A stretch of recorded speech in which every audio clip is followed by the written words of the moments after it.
il nous paraissait important, surtout après le premier tour, de vous poser deux questions. La première, c'est quelle analyse tirez-vous du taux d'abstention des jeunes au premier tour des régionales? Alors, juste quand même une petite introduction sur ce point.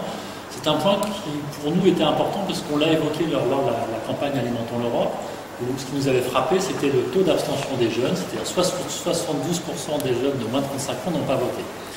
On va probablement vers des statistiques de cette nature. Donc c'est vraiment, il y a un décrochage pour toute une génération sur la question d'un désintérêt total de l'offre politique, quel que soit le bord, en tant que tel. Donc c'est vraiment, on touche là à un problème de crise démocratique, qui est quand même une crise démocratique qui touche aussi bien l'Europe que les régions, c'est-à-dire une relation de proximité. Ce qui est, pour nous, quand même une question lourde, et on aimerait bien savoir, vous, en tant que jeune militant, jeune candidat à ces élections régionales, comment vous appréhendez, je dirais, cette question du taux d'abstention, et j'insiste sur la question du taux d'abstention des jeunes, qui est, alors on n'a pas les données immédiates, on les aura probablement après le deuxième tour, mais on va vers probablement un taux d'abstention de plus de 70% des jeunes au premier tour des élections régionales. Je vais peut-être commencer pour alterner. Donc, pour moi, aujourd'hui, c'est vrai que ce constat-là, je ne l'ai pas forcément non plus dans les chiffres. C'est-à-dire que je n'ai pas eu ni les rapports de l'INSEE, ni des instituts de statistiques.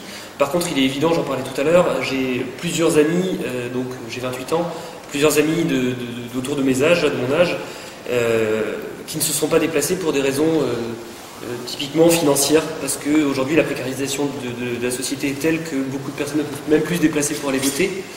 Parce qu'effectivement aussi, ils sont en quête en quête d'une politique qui les ferait, on parlait beaucoup d'imaginaire, mais je pense que vraiment, je crois qu'aujourd'hui c'est central, qui ferait rêver un petit peu, qui donnerait envie de vivre l'avenir. Je crois d'ailleurs que j'ai l'espoir peut-être que le fait bon, du coup ça ne concerne pas forcément Dominique, mais les histoires qui ont pu se passer au niveau du premier tour de nos résultats avec Europe Écologie sont aussi la preuve d'une envie de faire autre chose que de la politique en parlant de notre programme est hégémonique, nos sièges sont ceux-là et on vous en donne autant. Voilà, on arrête de faire des calculs mathématiques. Maintenant, ce qu'on veut, c'est effectivement aller de l'avant, il faut construire. Presque pour compléter la question de tout à l'heure, le fait effectivement d'aller vers cet imaginaire-là, c'est aussi dans le but de se projeter dans l'avenir, de se projeter vers les autres élections, parce qu'effectivement, les outils aujourd'hui fonciers ne sont pas gérés que par la région, par les DPLU, des SCOT. C'est aussi du coup d'aller plus loin dans le tissu politique aujourd'hui, mais c'est également de faire vraiment des liens concrets. Je veux dire, aujourd'hui, je me suis battu au sein d'Europe Écologie et je me battrai encore demain, peut-être plus pour moi parce que j'aurai peut-être plus 28 ans demain, très certainement même, mais je me bats effectivement pour avoir aujourd'hui que les jeunes en politique n'aient pas que des écoutes avec une assise par-ci, avec une tribune par-là. Non, non, c'est plus que ça qu'il nous faut, c'est effectivement qu'aujourd'hui on n'a pas la même vision du monde, on a besoin des anciens, on a besoin effectivement de l'expérience que nos anciens avec Dominique nous apportent. On a aussi besoin effectivement d'agir et de réagir en tant que jeunes, en tant que nous, en tant que part de la société qui aujourd'hui ne peut plus s'exprimer. Donc effectivement, je crois qu'il faut créer de l'imaginaire, je crois qu'il faut créer de l'envie, je crois qu'il faut créer de l'espace. On va pas, j'entends beaucoup de gens qui disent les jeunes ne sont pas allés voter, c'est de leur faute. Non, je pense qu'un modèle politique aujourd'hui qui fait qu'on trouve 3 jeunes sur 4 qui restent chez eux le dimanche des élections, c'est un système qui est à bout de souffle. Et comme tout système à bout de souffle, si on y croit encore un tout petit peu, et si je suis là, c'est pas pour rien, si on y croit un tout petit peu, c'est dans l'ambition et dans l'envie de le renouveler et de le faire, voilà, de lui faire prendre un petit peu d'oxygène. Et j'espère que c'est ce qu'on a pu faire avec Europe Écologie après cette fin de premier tour difficile en Bretagne. Oui, alors on entend beaucoup d'explications techniciennes sur ce taux d'abstention des jeunes. Moi, je vais être beaucoup plus bref et peut-être un petit peu plus radical, ce qui tombe bien vu mon appartenance politique.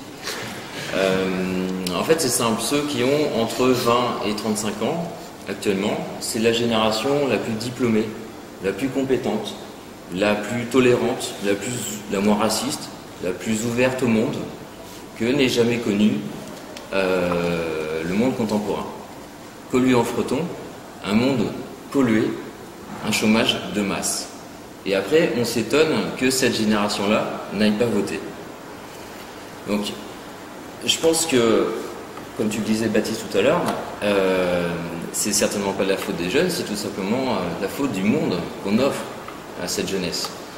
Et je ne peux m'empêcher de faire le lien entre cette crise démocratique à venir, parce que ceux qui votent le plus finalement sont les personnes les plus âgées, hein, donc ils vont nous quitter d'ici quelques années, mais qui ira voter après si ça continue comme ça?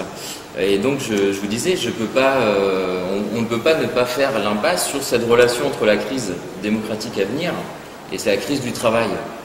Je pense que le travail, cette notion du travail est primordiale et fondamentale.